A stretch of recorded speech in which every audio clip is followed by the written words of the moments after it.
God. Tonight, we look at 6 disturbing camping encounters caught on camera. Real moments, real danger. Don't forget to subscribe for more terrifying footage like this. Let's begin. On August 22nd, 2024, Claire, creator of the YouTube channel Wild Bear, set out for a new solo camping experiment. Known for her calm, nature-focused adventures, she decided this time to test something different: stealth camping just a few feet from a road. With cars passing nearby and only a thin cover of trees for concealment, it seemed simple enough. But as night fell, that decision would lead to one of her most unsettling experiences yet.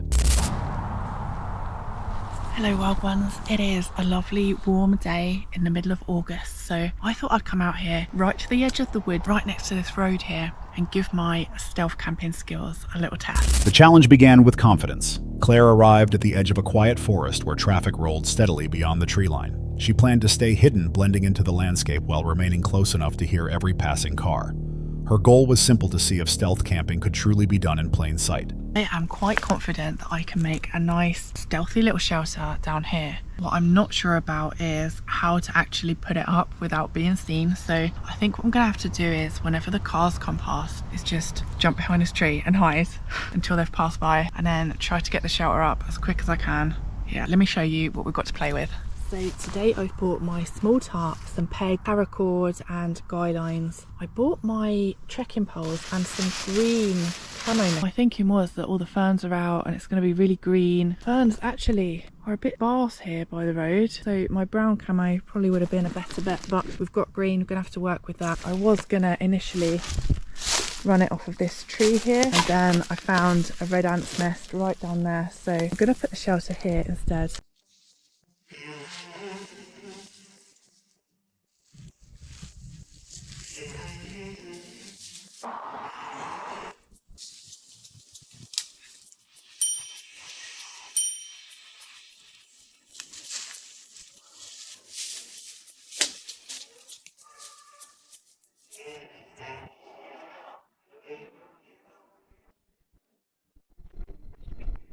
Right, camo is on. Sticks out like a sore thumb. Let's chuck some leaves on it.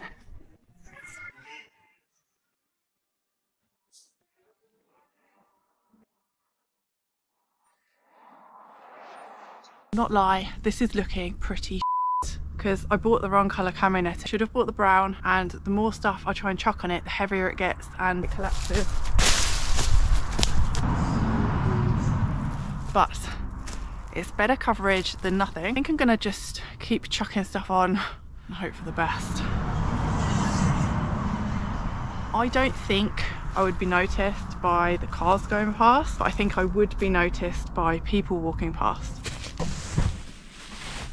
So I've been sort of weaving sticks into my camo netting, and then hopefully it will hold some leaves a little bit better. I think it's getting there, you know. I feel quite well hidden. Yeah, that's not bad actually now.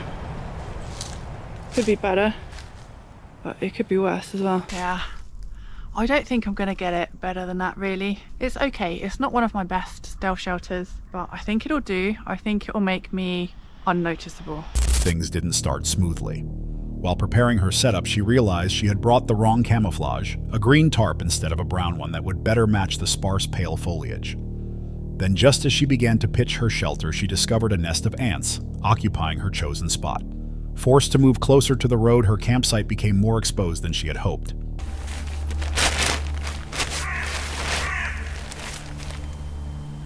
Hi, Mr. Crow.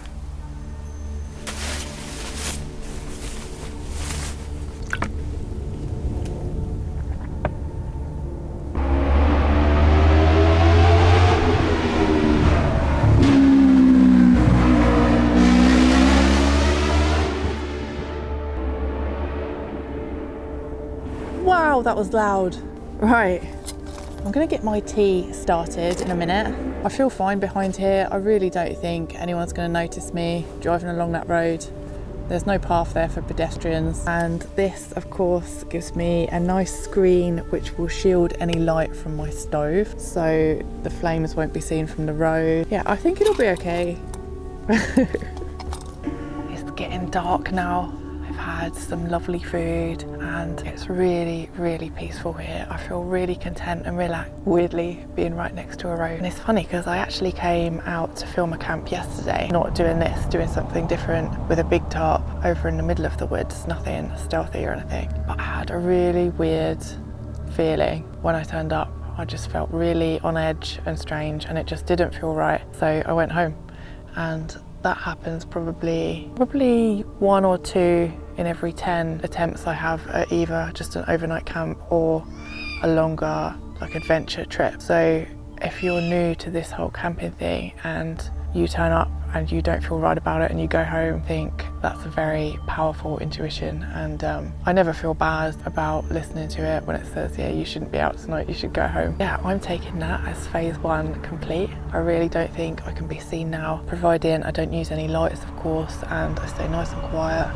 I set an alarm for 10 to 6 tomorrow, sunrise, because I don't want to be asleep here unaware of what's going on, and I'm not going to use my eye mask or earplugs tonight because I just want to be alerted if I need to be alerted. So I'm not going to get much sleep tonight. As daylight faded, Claire focused on the small tasks that made the space feel secure, arranging her sleeping gear, cooking a simple meal, and settling into the rhythm of being alone. But the closeness of the road made it impossible to relax. Headlights occasionally flared through the trees, and though no one seemed to notice her, the thought lingered that someone might. By midnight, the stillness had turned heavy. The forest, once filled with quiet movement, now felt watchful. Claire spoke softly about the importance of trusting one's instincts when camping solo, and her instincts told her something wasn't right.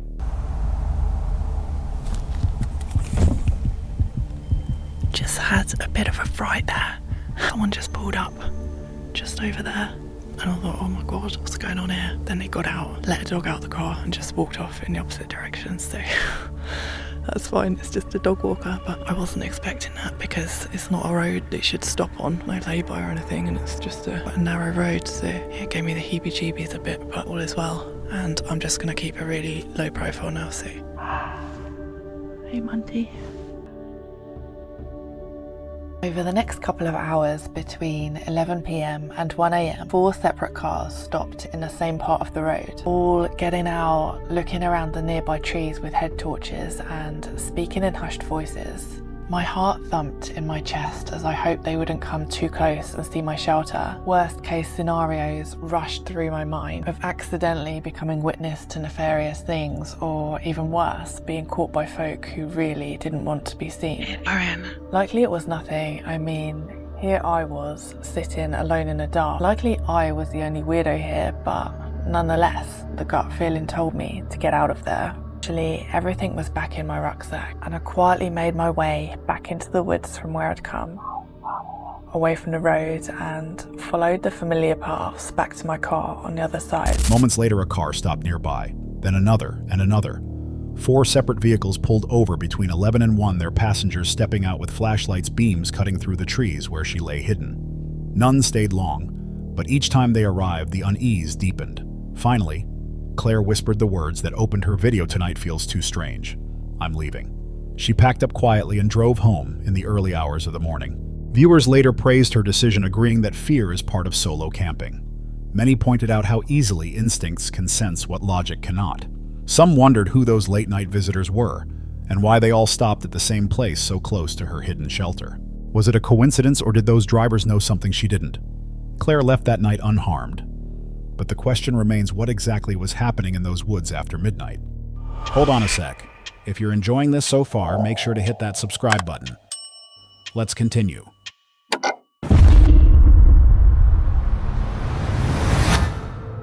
On October 18th, 2025, Jose Flores, the creator behind Jose Flores Terror, a YouTube channel dedicated to paranormal investigations and abandoned places, set out to spend the night inside a half-built deserted house said to be cursed. Locals claimed no one dared stay there after dark, but for Jose, this was another chance to test what was real and what wasn't. Alone, surrounded by silence, he stepped inside and began recording. Ahora sí ya me encuentro adentro de la casa. Voy a darles un pequeño tour por dentro de este lugar para que puedan conocer, primero que nada, dónde voy a estar pasando la noche. Es una casa, como lo voy a repetir a lo largo de todo el video, de cierta manera es una casa que las personas no quieren habitar, por lo tanto la casa no se ha vendido, no se ha podido terminar de construir por lo mismo que las personas se quejaban constantemente de la actividad paranormal de esta casa. Entonces por eso se dice que de cierta manera es una casa que no puede ser habitada. Les voy a mostrar la hora, son ahorita las 9:46 de la noche y quiero mostrarles algo que les dije ahorita. Déjenme ver si les puedo enseñar. Miren, aquí está el celular y ahí en la parte de arriba, no sé si alcanzan a ver, que no alcanza a captar prácticamente nada de señal. ¿Por qué? Porque prácticamente es lo que sucede aquí adentro, que no hay señal adentro de la casa. O sea, es como les dije ahorita, como si algo interfiriera, porque es nada más salir a la parte de afuera y la señal vuelve. Pero al estar dentro de la casa no hay ningún tipo de señal.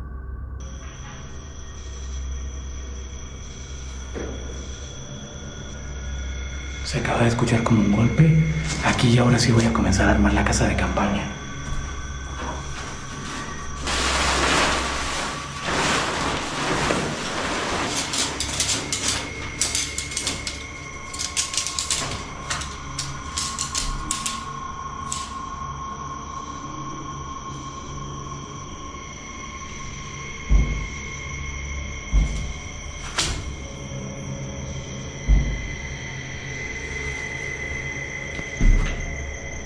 The house stood unfinished concrete walls exposed, swallowed by emptiness. Inside, there was no sound except the faint echo of his own footsteps. Jose noted immediately that his phone had lost all signal once he crossed the threshold. The place felt cut off, as if sealed from everything outside. He chose a room with bare walls to set up camp. Using an old table as a base for his gear, he unfolded his tent and began his overnight vigil. The time was 9:46 p.m. As he worked, a faint knock came from somewhere deeper in the house. He froze, waiting for it to repeat, and it did louder this time.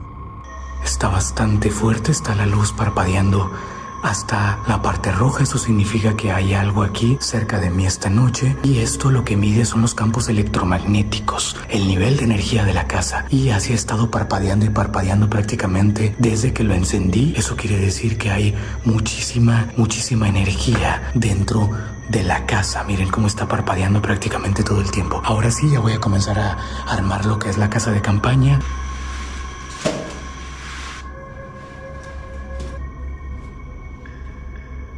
Ya terminé de armar la casa de campaña. Ahorita voy a meter la mochila adentro. La idea es pasar la noche allí adentro y durante la madrugada o conforme vaya pasando el tiempo salir a dar recorridos en la casa. También ahorita voy a proceder a instalar una cámara. Yo creo que la voy a instalar de una vez.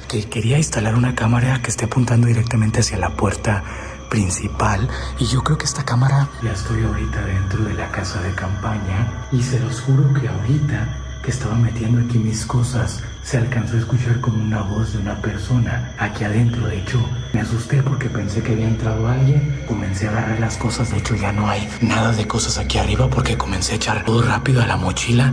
Iba a dejar la casa de campaña aquí porque se los juro que se escuchó la voz de una persona como si estuviera aquí adentro, porque inclusive la voz sonaba con eco, pero no hay nadie aquí. Entonces, sí, de repente como que me asustó un poco y pues esto apenas va comenzando. Ay. Se acaba de escuchar un golpe por allá. Uy.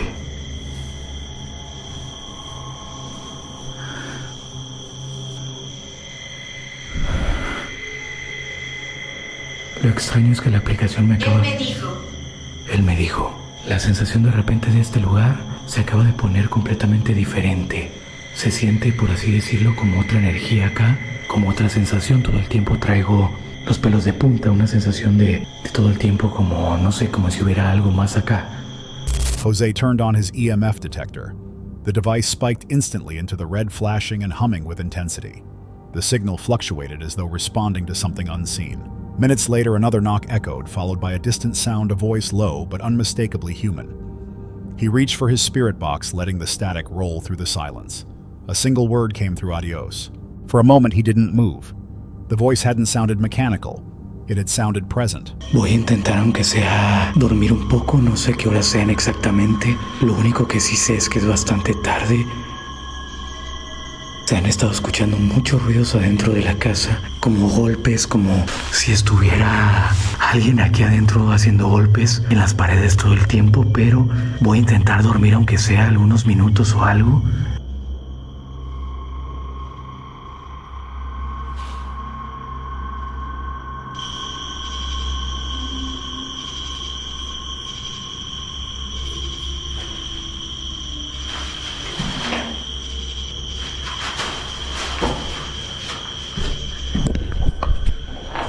Es la 1 de la madrugada, 1:13.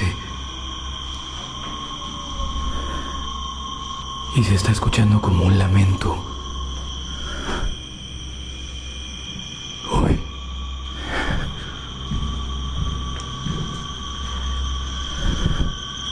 Es un lamento que se escucha en la parte de afuera. Uy. Se escucha como un lamento de una mujer. Una vez más, el detector de energía está completamente loco. No sé si sean los murciélagos que estén provocando todos esos ruidos. Uy. Eso acaba de escucharse detrás de mí y estoy seguro que no fueron los murciélagos. Aunque están volando aquí, estoy segurísimo que no fueron los murciélagos. ¿Eres tú? ¿Hiciste ese ruido? Arnau. Ok, no sé qué significa esa palabra. ¿Vas a entrar a la casa? Adiós.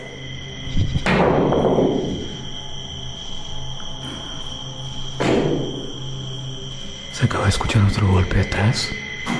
Voy a comenzar a recoger todas las cosas. Ya es bastante tarde.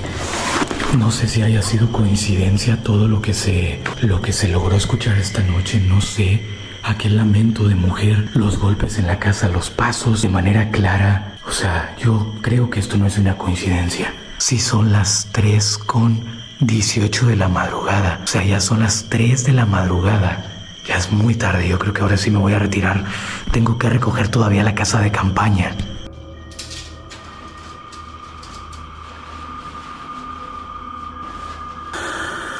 Ahora sí, ya voy saliendo. Ya por fin pude respirar un poco de aire fresco adentro de la casa. Hace muchísimo calor. Se siente como muy sofocado dentro de la casa. Y aquí se siente el aire mucho más fresco.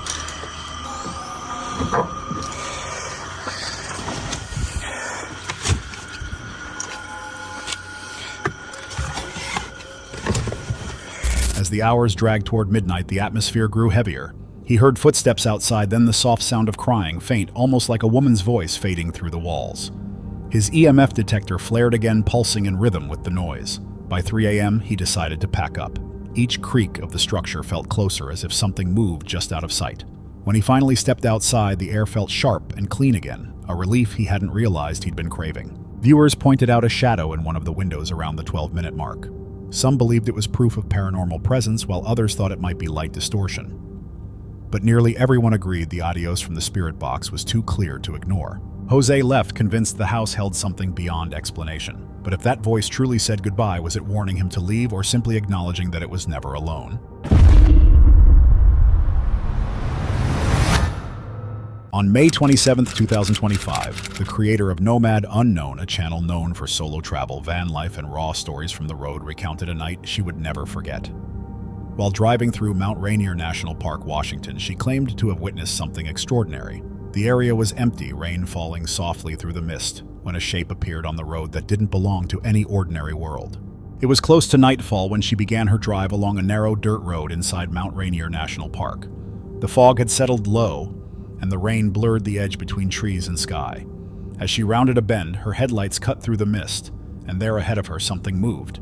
Everything is up. Bed is right beside me. I'm in the rear driver's side seat of my car and trying to calm down. I mean, I'm a little freaked out, but I'm trying to tell myself that I'm not, because like this part of the national park, that I'm in. I've heard and I've seen, like I saw something on TikTok too, which was like somebody was trying to pinpoint the place where Bigfoot, Sasquatch, and the road that's out here. So far I've driven, I think maybe like 15 miles through my course of work, that this part of the park is kind of well known for people getting flat tires. I did not pick the best time of day to be arriving to this area. In fact, the time of the incident that I'm going to tell you about, pulling out of the car. But then I continued to drive for minutes longer. And I'm traveling at about, 15, 17 miles an hour up the mountain.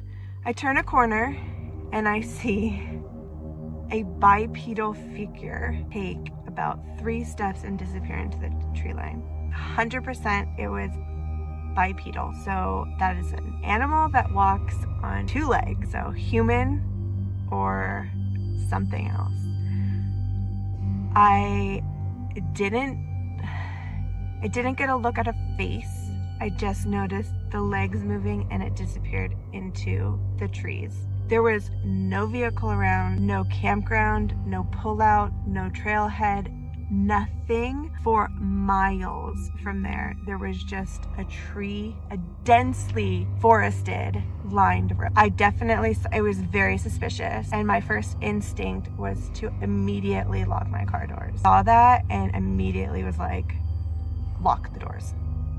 So I've driven a ways up from there, and I'm gonna stay the night here and just hang out in the car, secured. Whether that was a human or if it was Bigfoot, I do not know, but I definitely was not expecting to see something that strange out here. Even though I'm like aware that this is an area that sort of has the legend of being like the home of the largest Sasquatch population in North America. For a few seconds she could see it clearly, a tall bipedal figure stepping across the road. It took 3 long strides before vanishing into the tree line. There were no trails, no campsites, and no reason for anyone to be there. She knew instantly it wasn't a bear, and her mind couldn't explain how it covered the distance so easily. Her pulse quickened. She locked the doors and sat frozen, scanning the shadows beyond her windshield. It was the kind of stillness that made every instinct tighten, like the world had gone quiet to warn her. She stayed in the car waiting for the feeling to fade, but it didn't. All right, we are looking at Google Earth together. I'm right now pointing at Sunrise. That's where I was living at the time that this happened. I took the road through Greenwater and then came all the way out around through Carbonado, crossed the river bridge there by Fairfax, came up through that viewpoint. So the viewpoint we're looking at now is essentially where I ended up staying the night. So it was between Fairfax and the viewpoint where I saw the mysterious figure that I'm pretty well convinced was actually Bigfoot. I didn't end up doing that hike on this trip. I ended up leaving in the morning as soon as I could see, but I have hiked that. I think I hiked that about a week later. I returned to the area on a beautiful day and did a day hike out to Tolney Peak, fire lookout from the Moach Lake area. Days later, she retraced her route using Google Earth. The exact location where she'd seen the figure aligned almost perfectly with an online epicenter of reported Bigfoot sightings. The realization only deepened her unease. She also noted that the Carbon River Bridge leading into the area had since been closed, isolating that entire side of the park. When she spoke about it on her channel, she didn't sound convinced or doubtful, just unsettled. Whatever she saw that night, it changed the way she looked at empty roads and shadowed forests forever. Viewers flooded the comments, sharing stories eerily similar to hers. Drivers, hunters, and locals who had seen tall shapes cross roads in just 3 effortless steps. Many believed her saying too many encounters like this had happened in the same region for it to be coincidence. She remains certain about what she saw, even if others call it imagination. But if it wasn't a person or an animal, then what kind of creature disappears so quietly into the mist near Mount Rainier? On October 27, 2025, the twin paranormal team, known for exploring the most haunted and mysterious places in America, traveled deep into the forests of Washington state. This time, they weren't searching for spirits, but something legendary: Bigfoot. The rain poured over the Columbia River Gorge and the woods stretched endlessly ahead. As night fell, the team realized this investigation would become one of the strangest and most unsettling nights they had ever filmed. And we believe that this would be a good spot to start. Luckily, we have somebody who knows somewhat of what they're doing. I am by no means a professional, but I think we're in probably as good as a spot as we're gonna be able to find. Excuse me. To hopefully the professional coming through. The professional. I don't think that's how you use it, is it?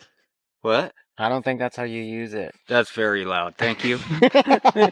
Guys, this is our first time. Might be the last time. We have no idea. This is for us to enjoy an adventure, and you can hear everything I'm saying. Very clear, right? They began their hike under heavy rain, moving along a narrow trail surrounded by thick forest. Wyatt led the way, explaining that most Bigfoot sightings happen near water and high ground. The others followed quietly, flashlights cutting through the mist. Not long after, they found something unexpected. A small hut made of branches, crudely built and standing alone in the middle of nowhere. Moments later, they decided to test a theory. Wyatt cupped his hands and let out a long, echoing call, a sound known as a whoop, meant to draw Bigfoot's attention. Seconds passed, and then came the reply. Oh my God. Imagine hearing that back. Bigfoot!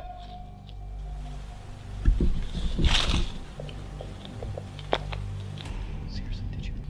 That was weird. Riff, did you hear that? That sounded like 2 feet, did it not? Yeah. No. Really? Yeah.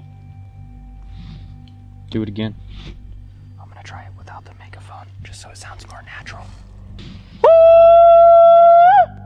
Guys, shut up.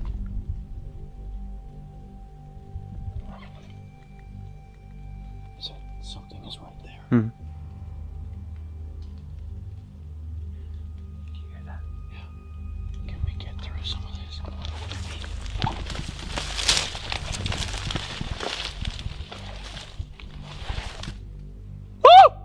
I swear on everything, it sounded like somebody was right there. Yeah, rustling through the branches again. It's that breaking, the branch breaking sound. Guys? Shut the fuck up. You didn't do that? No, I've done nothing. That might have been a callback, dude, for real. It was deep, distant, but clear. A second call followed soon after, fainter but undeniable. The forest grew still. Then came the smell, sharp, rotten, and animal-like. Wyatt raised the EMF reader and its lights spiked red, flashing wildly, though they were miles from any power source. Hello? This might actually be a good spot to use the listening. Holy f***. Whoa! They both went. Did you just hear that? Did you hear that? That was behind us. Was that growling? It sounded like it. It sounded like it, yeah.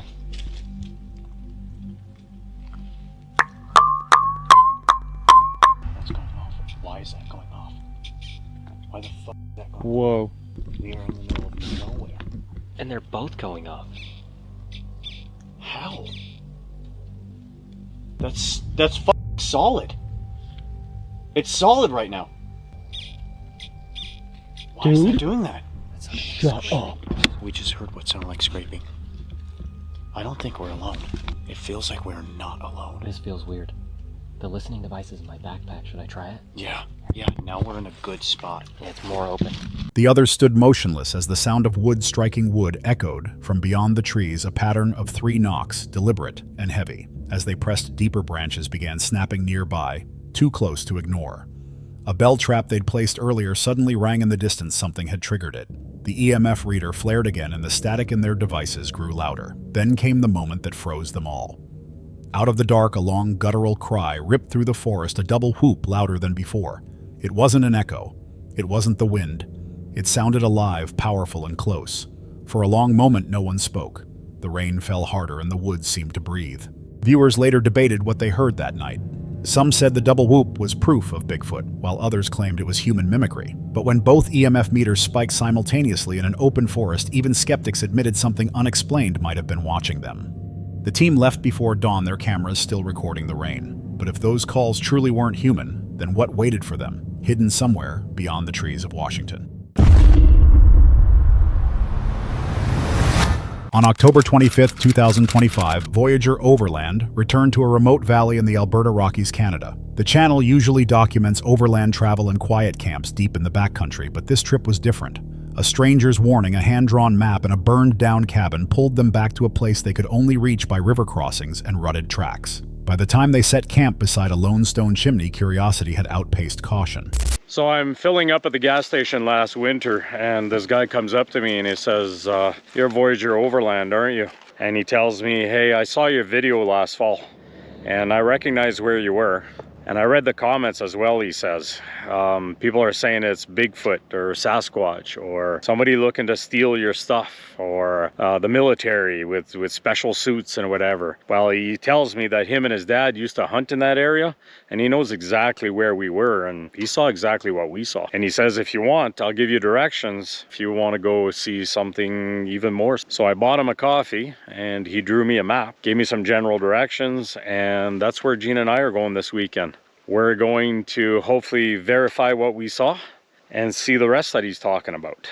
It got my attention when he told me that him and his dad, they don't hunt there. They've never been back again. And he kind of cautioned me. He said, if you get there at the right time, you're going to see what you saw in your video, what you captured on camera, and you're probably going to see a lot more. And I tell you, that's shaking me to the core, because if we prove his story right, if we verify what he told us, that kind of shakes up everything I believe in.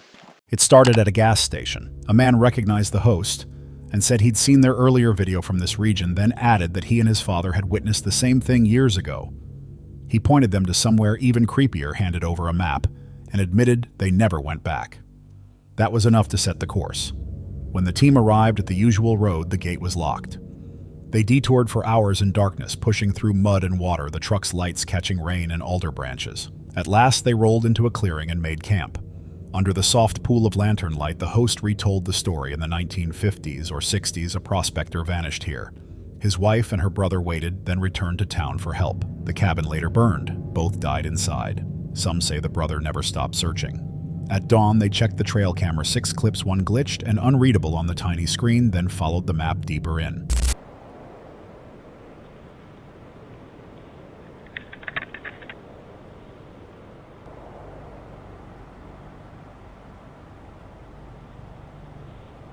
So this time, just to make sure we don't have any problems, we used a brand new SD card.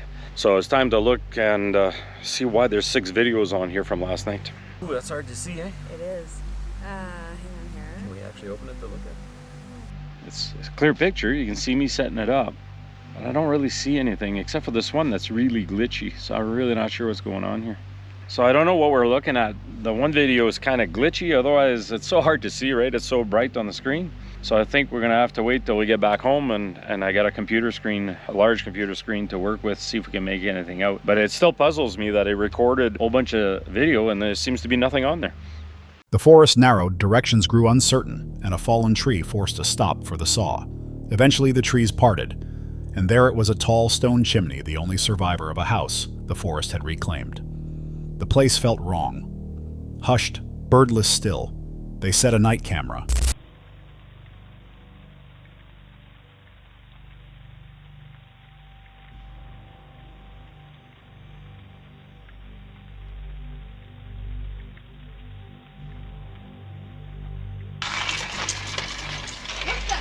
What smoke? It's the fireplace. What? What the frick? What the hell is that? Where's that smoke coming from? What the hell? It's coming from inside. There's nothing in here. There's nothing in here. I heard something. Did you hear that? Freaking sounded like a moose or some of that, but It was loud. like bigger and not like a moose. It even smells like wood smoke. But where the hell is it coming from? What? Did you hear that? Yeah. The frick was that? Hey! Hello? I'm out of here. I don't like this. No, it's time to pack up and get the hell out of here. Did I leave that? I did leave that. It recorded faint moving lights and shifting shadows around the ruins, but morning delivered the shock. While they brewed coffee, someone noticed it first, smoke uncoiling from the chimney they hadn't touched. Cold rock, empty hearth now exhaling a thin, woody breath. A heavy call rose from the timber deep and far. The smell of burned wood reached them. That was enough. They packed fast and left the valley the way they'd come, rivers, ruts, silence. Reactions were divided. Some viewers, including a paranormal investigator, believed it proved something beyond this life. Others dismissed it as acting or a clever Halloween setup. Yet both skeptics and believers agreed the smoking chimney was unforgettable. No one lit a fire, yet smoke rose in daylight from ruins miles from any road. If it wasn't a trick or a glitch of weather, what memory was that chimney breathing back, and would a continuous angle change anything? On October 26, 2025, YouTuber Groovy Gavin returned to the Appalachian Mountains, a region infamous for its hundreds of unexplained disappearances. Known for exploring real-world mysteries and eerie locations, Gavin set out to uncover why so many people vanish here without a trace. From abandoned trails to deep mountain caves, he retraced the steps of those who never came back. We walked about 3 miles into the trail where we got to the first crossroad of the Dennis Martin missing case. That is where Dennis Martin went missing and the whole incident happened. But about 2 miles to the left, which we're not going to go that way, is where they camped for the night. Nothing actually happened there. They just camped the night. Peaceful night. That wasn't peaceful. That's where they got stalked. I mean, it's possible. And then they continued on this way. So we ended up hiking for another hour or two, and it was just so much deeper in than I thought it was, but we eventually got to the place where Dennis had gone missing. So up here is Spence Field. I think this is what they're talking about. I'm pretty sure this is it. It says on the map this is Spence Field. This area, it was about a 5.5 mile hike for us. They went other directions and it took them over a day because they camped in other spots, but they eventually get here. This area is called Spence Field. It was a big group. It was a family. There were a bunch of kids, the aunts and uncles, lots of people. What had happened was the kids were, I guess, all together in this area, Spence Field. The kids want to, hide and then surprise parents to pop out and, scare the parents. Dennis specifically, he hides, it just says behind a bush. So, I mean, I could have been anywhere over here. And so this happens at 4:30 p.m. Basically 4 p.m. right now. So about this time, super bright. The parents come at 4:30. All the kids jump out and scare them. Then, immediately, I guess, they notice that Dennis is not. Last people to see Dennis were Bill and Clyde, which was the father and grandfather. He was last with them and then last seen splitting off from them to go hide. That's the last time he was seen. The story begins with one of the most haunting cases in the Smoky Mountains, the disappearance of 6-year-old Dennis Martin in 1969. Gavin hiked the same 5.5-mile trail to Spence Field, the place where Dennis was last seen playing hide-and-seek. When the children jumped out to surprise their parents, Dennis never reappeared. Search teams, more than 1,000 people, including the military, combed over 50 square miles of rugged terrain. They found nothing. No clothing, no footprints, not a single clue. Then came a chilling report from a nearby family who heard a scream, sharp, human, and horrifying. Moments later, they saw a ragged old man slipping through the trees carrying something red. Dennis had been wearing a red shirt that day. That sighting sparked the enduring theory of feral people, isolated humans living deep within the mountains. Gavin then traveled to Clingman's Dome, the site of another mystery, 16-year-old Trenny Gibson. So this is about the area where Trenny Gibson went missing. This is literally known as one of the weirdest and most confusing disappearance cases in the Appalachian Mountains because it just happened so sudden with just absolutely nothing, no evidence. Nothing. It was October 8th, 1976. They came here for their high school field trip. She was with 38 other students, a bunch of adults, and she was seen multiple times. She was bouncing around from different groups. There were lots of people that witnessed her and were with her at really near the time where she disappeared. Some students said she was walking a little bit in front of them. Some said she was walking a little bit behind. But basically they said she went around a bend and then she was gone. The people in front, the group in front didn't see her. The group behind didn't see her. No sounds were made. And then when they noticed she was gone and there were absolutely no clues, they told the park rangers and they started a huge search, immediately. They had helicopters looking. They had tracking dogs looking. And this search lasted for weeks. That's what makes it so crazy. This is one of the quickest times where they started a search right after. But During a school hike, she walked ahead for a moment and disappeared between two groups of classmates. The search was immediate and massive, yet she was never found. Finally, Gavin explored one of the caves believed to intersect with several disappearance sites. Inside, he found evidence of human presence, a climbing rope descending into darkness. Some say these caves hide criminal networks or secret passages used for human trafficking. Gavin dismissed the drug theory but admitted the trafficking possibility makes too much sense. Bro, this is getting serious, dude. There's a rope right here to climb down. Oh, there we go. That's cool. Sometimes where the light is the darkest, in the deepest, darkest caves is where you find the most beautiful things. with your homie. I'm gonna completely cross off the drug thing. I've been trying to think how that would make sense this whole time, and it just doesn't at all, like no part of it. The trafficking thing genuinely makes so much sense. Like, it's literally like you said, like, if like a group of kids came down here, which like, who wouldn't? Like, if when I was younger, this is some shit I would definitely go to. Something happens this deep in, we're like 30 minutes plus deep, like you're done for. You're cooked. Like, there is no one that's gonna hear you. And this is one of the like more known caves. Like, I'm thinking about like lesser known ones, like you're cooked. I think that's definitely a possibility for some of the disappearances. Probably not all of them. I think also people could just get lost down here. Viewers remain split. Some claim the missing were taken by feral people living in isolation. Others believe the truth lies beneath the mountains, within the vast cave systems connecting unseen worlds. Theories multiply, but answers never surface. If hundreds can disappear in daylight on trails filled with witnesses, then what exactly is watching from between those endless Appalachian trees? That's all for tonight's video. Which encounter gave you chills? Let us know in the comments below. Got your own experience? We want to hear it. And whatever you do, don't miss what's coming next.